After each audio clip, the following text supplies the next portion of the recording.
y'all, it's Maddie from the Itty Bitty Homestead Committee. We went to show this weekend and it gave me some time to sit down with some other breeders and some older breeders who have been in the rabbit raising business for a lot longer than I have. And through talking to them, showing them pictures and everything, we sat down and talked about my program, and I realized a few things when it came down to the rabbitry I'm running that kind of aligns with some of my goals that I want in the future. A lot of this being that I am not culling heavy enough, and I am being a little too lenient in my programs to ensure that I have the best quality stock possible. So I figured I would take y'all through the barn and kind of give you an idea of what I'm looking at and what I'm hoping to achieve in the next few months, years, and on down the line. So let's hop into that. So the first group I want to talk about is my Rex. This is 2 in her brood, and every single animal in this cage is going to be culled for meat.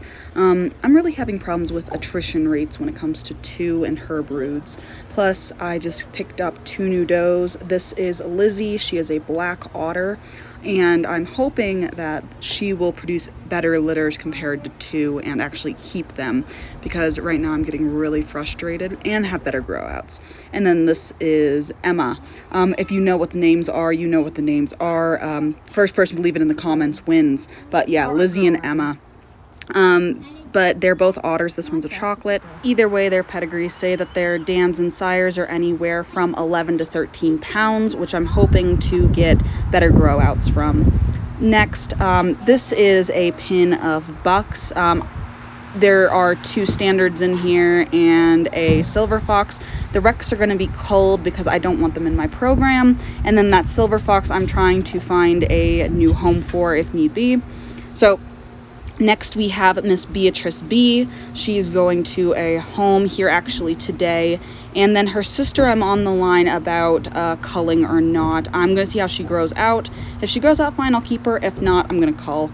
And then I'm trying to find a replacement for Alpha, probably one of his sons that grow out a little better, preferably a chinchilla with better type.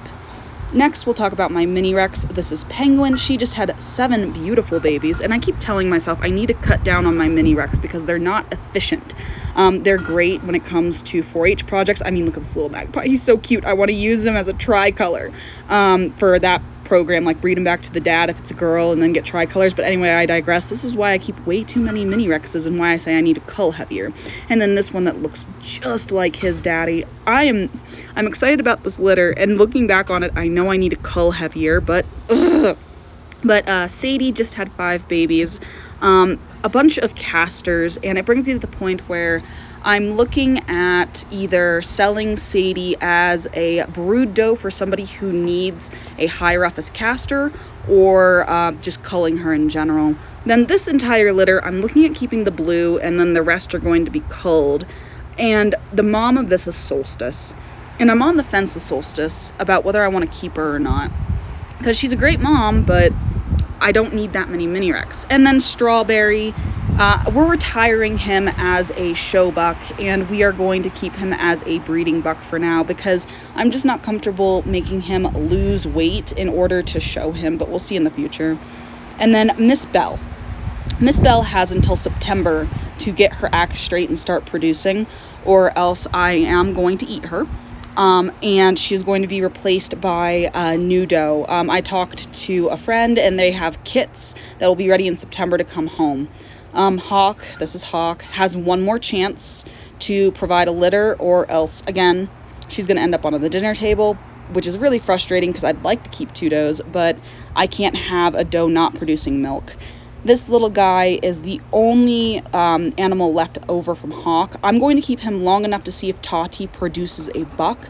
If she doesn't, we'll keep him. If she does, he's going to be culled probably around the 16-week mark, just because we are waiting to see if Tati does produce. So Miss Stormy is another one where she has one more try to produce a litter and it not go downhill. This is her chance number 3.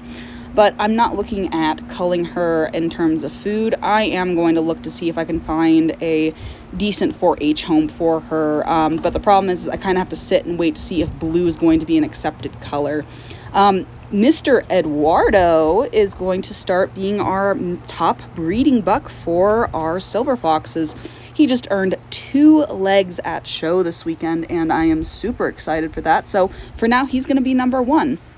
But as Mr. Wiley continues to get older, I'm going to continue showing him and see what we can do along with Eduardo, of course. But Mr. Wiley's probably going to take over Eduardo's position because he does have better type. But for now, I want to see what Eduardo produces with the does we have right now, because he did do better than Wiley at show.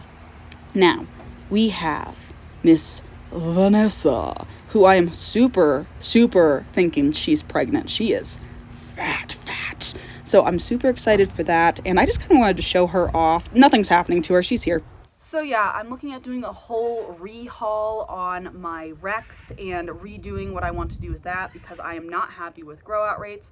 They get to a senior weight and they get to 5 pounds, just not as quick as I would want them to. We're getting closer to the 20 mark than the 16-week mark when it comes to butchering, and I'm just not happy with that. I want it to move just a little quicker, and I understand that it's not going to be as quick as the Californians, but at the same time, it's taking a little longer than I want. So I'm going to let that doe grow out and see if she has a faster grow out rate.